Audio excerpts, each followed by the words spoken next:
K05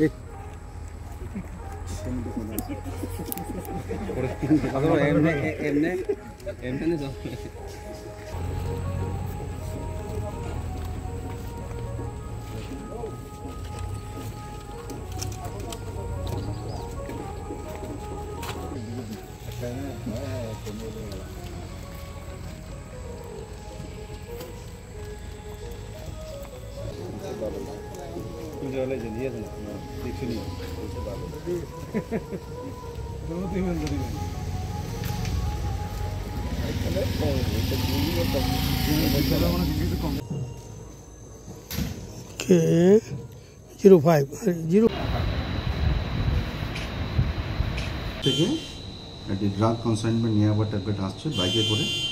এই খবরের ভিত্তিতে আমার চুরাইবাড়ি থানার ওসি সেকেন্ড অফিসার প্রীতিময় চাকমা এবং সিভিল ড্রেস একটা টিম এবং ইউনিফর্ম একটা টিম আমরা রেড করি বাগন গজারবিল এরিয়াতে।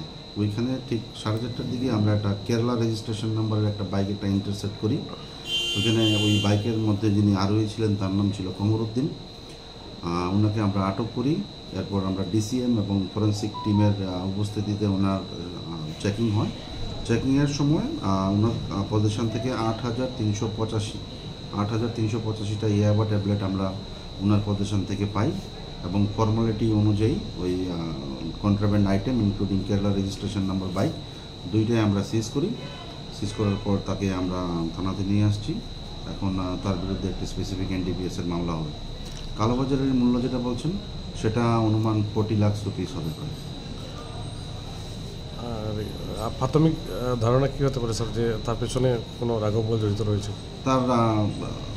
তার কাছ থেকে আমরা একটা মোবাইল ফোনও আমরা রিকভারি করেছি। সেই মোবাইল ফোনের সিডিআর এবং এসডিআর আমরা অ্যানালাইসিস করব এবং তাকেও জিজ্ঞাসাবাদ করা হবে এবং তার পিছনে যে চক্র কাজ করছে তাদের বিরুদ্ধে আমরা যথাযথ আইনানুগ অ্যাকশন আমরা নেব।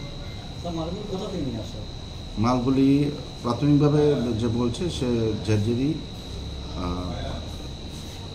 ওর বাড়ি যেখানে আছে কাঁঠালতলি থেকে সে নিয়ে আসছে, হয়তো আসামের কোনো প্রান্ত।